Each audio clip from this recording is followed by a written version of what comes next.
The ice cracked like thunder under the winter sun, and John Smith felt the world drop away beneath his feet.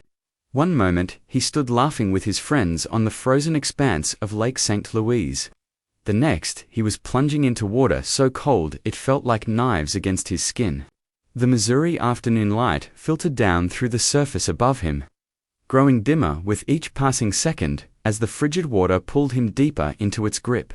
He could see the jagged hole in the ice above a ragged window to the world of the living. But his arms wouldn't respond to his desperate commands to swim. The cold was stealing everything: his breath, his movement, his consciousness, and the light above was fading to gray, then to nothing at all. 15 minutes passed in that underwater tomb while firefighters and paramedics scrambled at the surface, searching the murky depths for any sign of the 14-year-old boy. Tommy Shine, a firefighter from the Wentzville Fire Protection District, swept his pike pole through the water again and again, feeling only emptiness. Then something he would later describe it as a voice told him to move 2 steps to the left. And when he thrust the pole down once more, it snagged on something solid. He pulled with all his strength, and John's lifeless body broke the surface. His white t-shirt, ghostly pale against the dark water. His lips were blue, his skin was gray. And there was no breath in his lungs, no pulse in his wrist, no light in his eyes, only the terrible stillness that marks the boundary between life and death. The paramedics began CPR on the frozen ground beside the lake, compressing John's chest with rhythmic desperation as they loaded him into the ambulance. At SSM St. Joseph Hospital West, Dr. Kent Sutterer took over the resuscitation efforts with his emergency team. But the minutes kept ticking by without any change. 20 minutes became 30, then 40, and still the heart monitor showed only a flat, unbroken line. Dr. Sutterer had never seen anyone survive after being without a pulse for more than 25 minutes. And John had already been down for more than 40. The medical team kept working because that's what they were trained to do. But everyone in that trauma room knew they were fighting a battle that had already been lost. Before we continue, leave your like, share our story, and subscribe to the channel. Thank you. Joyce Smith had been preparing to pick up her son from his friend's house when the phone call came. She was a woman of faith, a longtime member of First Assembly Church in St. Peter's, and she had raised John with the same bedrock belief in God's power that had sustained her through life. But nothing could have prepared her for what she saw when she arrived at the hospital and was led into the trauma room. Her 14-year-old son lay on the bed, surrounded by medical equipment and emergency personnel, his body being crushed by violent chest compressions as the doctor worked to restart his heart. His feet, the only part of him not covered, stuck out from under the white sheets, and when Joyce walked closer, she could see they were gray and cold as stone, as if all the warmth and life had already drained away into that frozen lake. The doctor had called her in to say goodbye. Though Joyce didn't realize it at first, Dr. Sutton, who happened to have a daughter in John's 8th grade class, had exhausted every medical intervention he knew, and 43 minutes without a pulse was far beyond the point of no return. The other medical staff in the room, respiratory therapists, pharmacists, emergency personnel, had the same defeated look in their eyes that Joyce would have recognized if she'd been thinking clearly. But she wasn't thinking about medical statistics or survival rates or the impossibility of what she was about to ask for. She was thinking only that this was her son, her boy, the child she and her husband Brian had adopted from Guatemala as an infant, and she was not ready to let him go. Joyce walked to the foot of the bed and placed her hands on John's cold gray feet.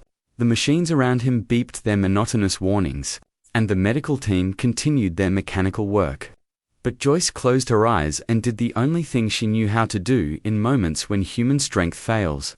She opened her mouth and cried out in a voice loud enough for the entire floor to hear, "Holy Spirit, please come and give me back my son." It was a prayer born of desperation and faith intertwined, a mother's plea thrown up to heaven with nothing left to lose. The words hung in the air of that trauma room for what felt like an eternity, and then, in the space between one heartbeat and the next, the impossible happened. The heart monitor began to beep. Everyone in the room froze, staring at the machine as if it had suddenly come to life on its own. John's heart, which had been still and silent for 43 minutes, had started beating again. Dr. Sutterer would later struggle to find words to describe what he witnessed in that moment, calling it inexplicable, impossible, beyond any medical explanation he could offer. In his official medical notes, he would write something that few doctors ever put in a patient chart: patient dead.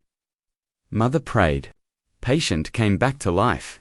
The entire trauma room erupted in shocked murmurs and gasps, but Joyce simply stood there, with her hands still on her son's feet, tears streaming down her face, thanking God for answering her prayer in the very instant she had asked. But having a heartbeat was only the beginning of what should have been an impossible recovery. John was immediately airlifted to SSM Cardinal Glennon Children's Medical Center in St. Louis, where Dr. Jeremy Garrett took over his care and delivered a devastating prognosis. The boy's blood pH was 6.6, a level of acidity below what is typically survivable, and he had been without oxygen to his brain for so long that severe neurological damage was inevitable. 10 of his organs were in failure, his lungs were full of dirty lake water and debris, and he showed only the most minimal brainstem function. Dr. Garrett told Joyce and Brian that their son would not survive the night, and if by some chance he did make it through, he would be in a permanent vegetative state. The medical science was clear. No one comes back from this kind of trauma with their mind intact.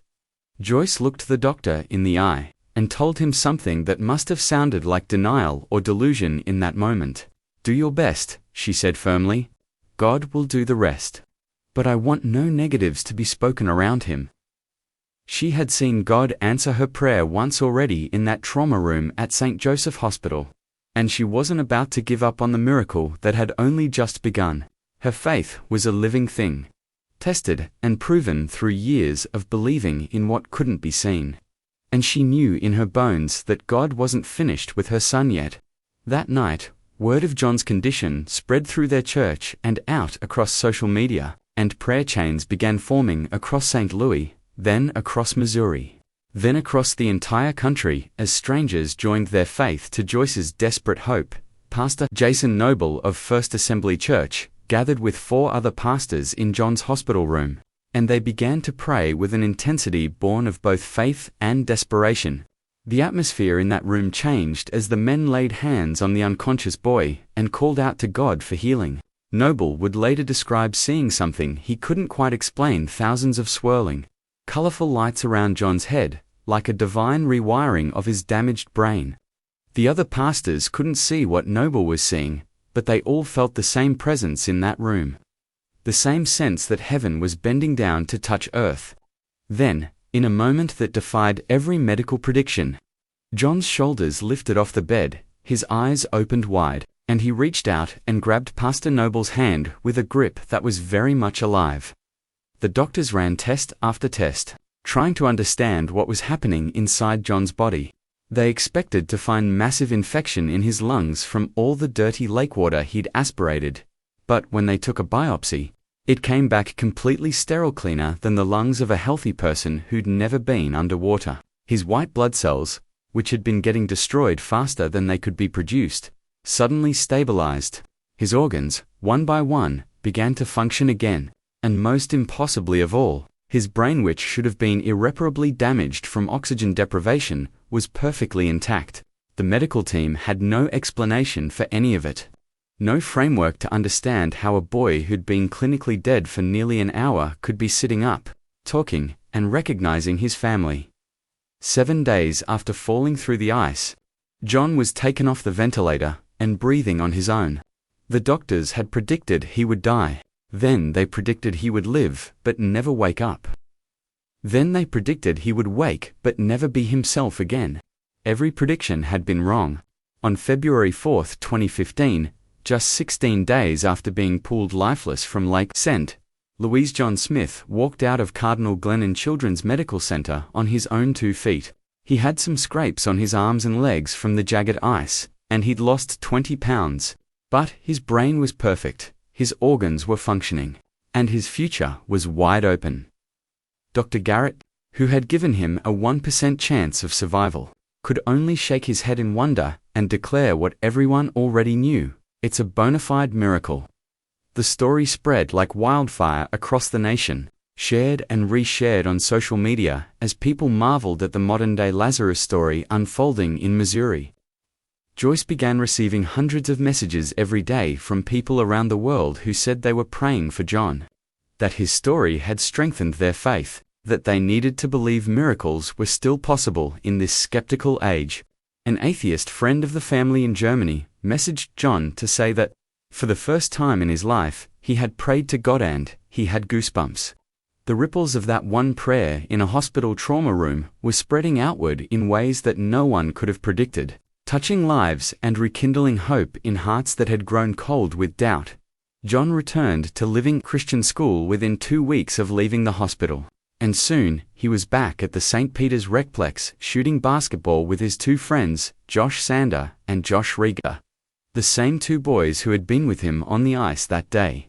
They were the living proof that sometimes God reaches down into the darkest, coldest places and brings back what was lost.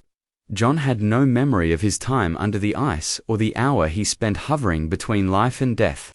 But he carried something else inside him now, a calling, a purpose, a testimony that demanded to be shared. He began speaking at churches and conferences, telling his story to anyone who would listen, helping others find hope in their own impossible circumstances.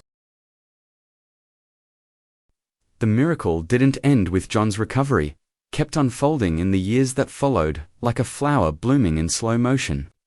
John went on to graduate high school and enrolled at North Central University, a Christian college in Minneapolis, where he studied to become a pastor.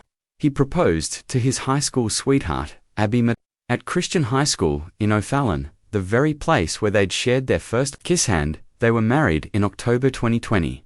He became a husband, then a father, living a full and normal life that every doctor had said was medically impossible.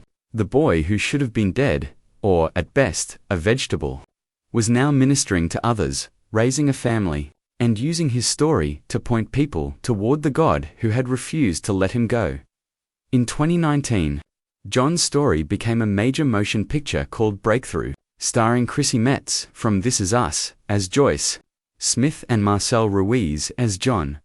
The film brought the miracle to millions of viewers around the world, and John walked red carpets and gave interviews, still marveling at how God had used the worst day of his life to create something beautiful and redemptive. Joyce published a book called The Impossible, documenting every detail of their journey through death and back to life. But, even with all the publicity and recognition, John remained grounded in the reality of what had happened to him. It wasn't about him at all, it was about showing a skeptical world that God still moves, still heals, still answers the prayers of desperate mothers in hospital rooms when all hope seems lost. Joyce often speaks at conferences now, and she's invariably asked the question that haunts every parent who has prayed for a child and not seen them healed. Why did God save John when other children die despite their parents' prayers? She never pretends to have an easy answer, never offers platitudes that minimize the pain of unanswered prayers. I don't know, she says honestly. I wish I had an answer. I know that God is sovereign and He has a plan for everybody's life. Even when our questions and prayers aren't answered the way we want them answered, I believe God can give us peace through those times. It's a response that acknowledges the mystery of faith, the tension between what we believe about God's power and what we experience in a broken world where not every story has a Hollywood ending, but John's story did have that ending. And it stands as a beacon of hope for everyone who has ever wondered if God still performs miracles in an age of science and skepticism. The medical records are there for anyone to examine. A 14-year-old boy with no pulse for 43 minutes. With 10 organs in failure, with a blood pH level incompatible with life, with brain damage that should have been catastrophic and irreversible, and then, a mother's prayer, spoken in desperation and faith. And a heart that started beating again at the precise moment she asked. The doctors have no medical explanation. They've said so repeatedly in interviews and in the official records. What happened to John Smith in that Missouri hospital defies the laws of biology and challenges every assumption about what is possible when heaven decides to intervene in human affairs.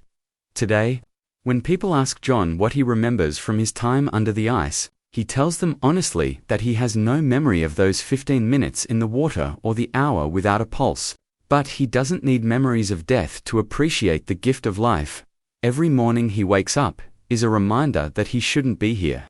That by all medical logic, he should have been buried a decade ago. He remembers the photos his friends took moments before they fell through the ice. Everyone's smiling and carefree, unaware of the tragedy about to unfold. He remembers waking up in the hospital, surrounded by people who looked at him like they were seeing a ghost. And he remembers, most of all, the weight of the question he had to wrestle with in the years that followed. Why me? After time and prayer and mentoring from pastors who helped him process the magnitude of what had happened, John came to understand that his survival wasn't random chance or even just about his own life. It was about something bigger than himself, a message to a world that desperately needs to believe that hope is real, that prayer matters, that death doesn't always get the final word. He carries that message now as a pastor in training, as a husband, as a father, as a living testimony to the power of a mother's faith and a God who still reaches into impossible situations. Every time he shares his story, he sees it in people's eyes, that flicker of renewed hope, that willingness to believe again that maybe, just maybe, their impossible situation could also have a miraculous ending. The Smith family will tell you that the miracle of John's resurrection taught them to hold everything in life with a lighter grip, to remember what truly matters when so much else falls away. Joyce says she had to learn to let go, to stop worrying about messy rooms and minor conflicts, because she knows now what it feels like to face an empty room where your child should be. She treasures every ordinary moment with Son, the texts, the meals, the conversations, because she stood at the foot of his deathbed and felt his cold, grey feet under her hands. That memory never quite leaves her, and neither does the memory of the warmth that flooded back into those feet when God answered her prayer. It's changed how she lives, how she loves, how she approaches every single day with gratitude for the gift of time she was given back. There are still moments when the weight of it all hits John unexpectedly, when the reality of his own impossible survival becomes almost too much to process. Every January 19th, the anniversary of the day he fell through the ice, he spends time alone in reflection, trying to wrap his mind around the fact that he died and came back. He's more independent on that day, he says, more contemplative, because it's such a different situation that he doesn't always know how to handle it even years later. But he handles it by continuing to share his story, by refusing to let the miracle become just another interesting anecdote, by using his life, his second chance, his bonus time, his gift from God, to point others toward the source of all miracles and all hope. The frozen lake where John fell through the ice is still there.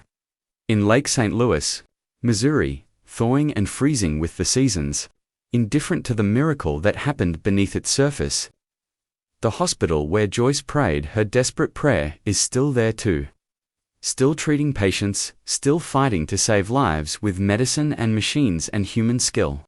But in one trauma room on one January afternoon, those medical efforts failed completely, and then, in the space of a single prayer, everything changed. The heart monitor that had been silent for 43 minutes began to beep. Life returned where death had claimed victory, and a mother who refused to give up on her son watched the impossible become possible right before her eyes. This account is based on real events extensively documented by NBC News, the St. Louis Post-Dispatch, KSDK, NBC affiliate, St. Louis Magazine, and multiple medical professionals including Dr. Kent Sutterer and Dr. Jeremy Garrett. The story of John Smith's drowning and resurrection became the subject of Joyce Smith's 2017 book, The Impossible, and the 2019 20th Century Fox film, Breakthrough, starring Chrissy Metz. John Smith continues to share his testimony today as a husband, father, and pastor in training, with his complete recovery remaining one of the most thoroughly documented medical miracles in recent American history.